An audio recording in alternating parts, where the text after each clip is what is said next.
Literal na partners in crime ang aligasyon laban sa nasakoteng kambal sa Pampanga. Magkasabot umano sila sa estafa. Nakatutok si John Consulta.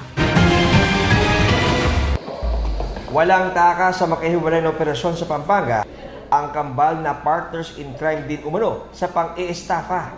Nagtangka pa magtago sa likod ng puno ang isa, habang ang kapatid niya inabutan sa isang nirentahang luxury villa.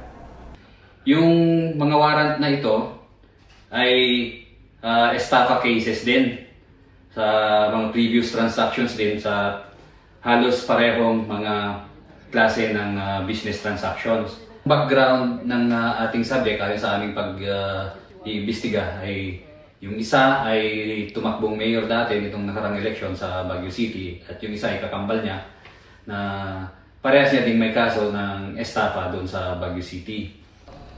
Reklamo raw ng mga biktima. Pinaniwala silang may binibentang property sa Clark ang dalawa kahit hindi totoo. Ayon sa mga nagrereklamo, nakapag-invest na sila ng ilang milyon para sa binibili nilang property dito naman ngayon sa loob ng Clark.